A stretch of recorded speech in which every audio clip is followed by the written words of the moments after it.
İzmir günaydın. Günaydın İzmir. Günaydın İzmir. İzmir günaydın. Şimdi Alaçatı tarafına gidiyoruz.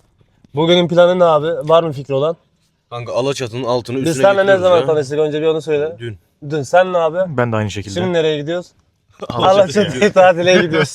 Erkeklerin tanışması diyoruz. Abi olması gereken şey bu zaten. diyorsun değil mi? Olması gereken şey Yusuf bu. arkada konuşuyor. Mikrofon onda olduğu için onun sesi geliyor da. Önemli biri değil. Abi şimdi Alaçatı'ya gideceğiz. Bir villamızı yerleşeceğiz. Doğru mudur? Doğru. Ondan sonracıma bir sahil yapacağız. Gün batımını sahilde selamlayacağız. Sonra akşam bir mangal planlıyoruz. Allah nasip ederse. Sonrasında abi sabah gün doğumunda tekrardan güneşi selamlayıp abi denizimize girip günümüzü bitireceğiz. Villada görüşürüz.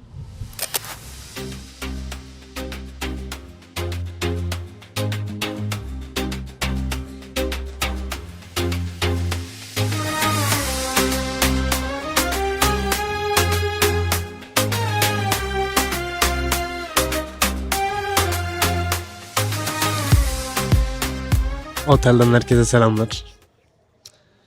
Otele yerleştik. Yeni geldik. Saat 4 suları. Birazdan Ilıca'ya çıkıyoruz. Saat 4 olduğu için ve akşam vakti yaklaştığı için gün batımı geliyor. Gün batımını sahil kenarında Ilıca'da yapmak istiyoruz. Yani güneşi sahilde karşılamak istiyoruz. Onun için gelir gelmez direkt sahile yol alacağız. Kaldığımız yer gerçekten efsane ve güzel bir yer. Ben tuttum diye söylemiyorum ama gerçekten kayda değer ve mükemmel bir yer. Kaldığımız yer sizce nasıl Kürşat Bey? Abi güzel.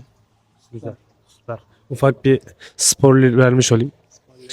Arkada arkada gözüküyor birkaç bir şey ama sahilden geldikten sonra detaylı bir şekilde çekip sizlere kaldığımız yeri göstereceğim.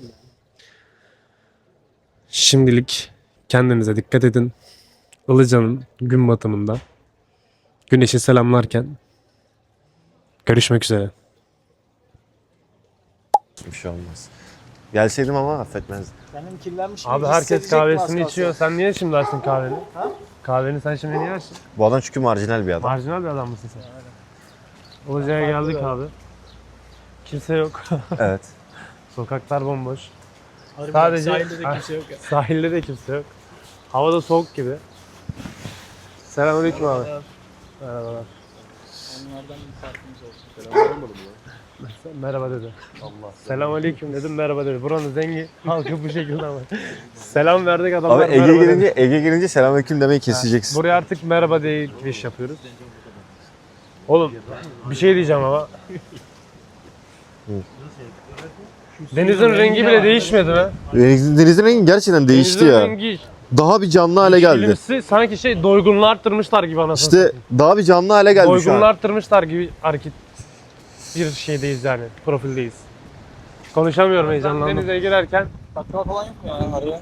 Ben pamuk da alayım. girebilirsek eğer. Gerek yok Çok ya. fazla rüzgar var. Buraya kadar geldik. Gelmişken denize girmeden olmaz dedik. Her ne kadar rüzgarlı bir hava ve hırçın bir su olsa da keyif almaya çalıştık. Manzaranın eşsizliğine ve güneşin vermiş olduğu ılıklık ile sahili en iyi şekilde değerlendirmek istedik. Hava beklediğimiz gibi çıkmadı.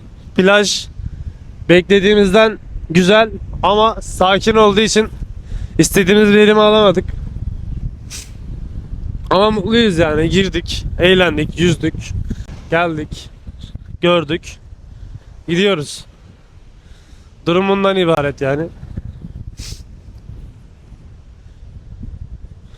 Şöyle bir manzaramı göstereyim.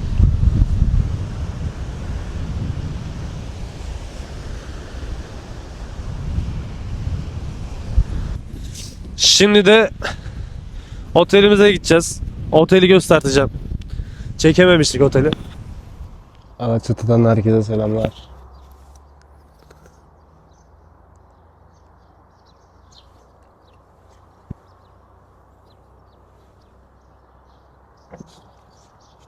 Şöyle bir kahvaltı salonumuz var.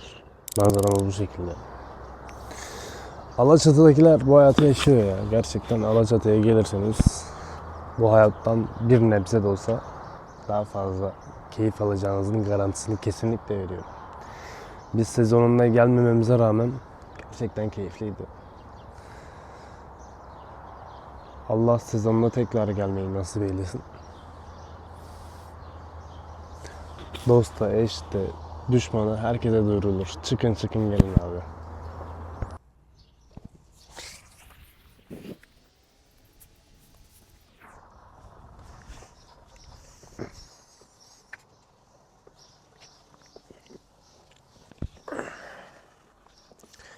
İzmir günaydın.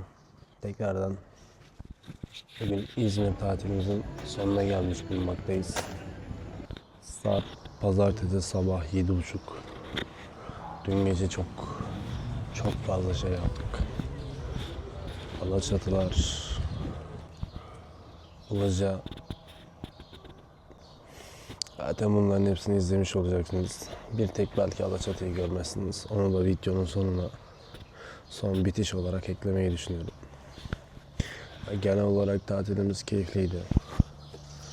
Her şey dört dörtlük değildi ama keyfimiz yerindeydi. Keyif almaya çalıştık, eğlenmeye çalıştık. Her şeyi olduğu gibi kabul edip mutlu olmaya çalıştık. Keyifler yerinde 2 günü dop dolu geçirdik. Şimdi artık buraları gördükten sonra tekrardan köyümüz olan İnegöl'e dönüş yapacağız. İnsan sorgulamıyor değil.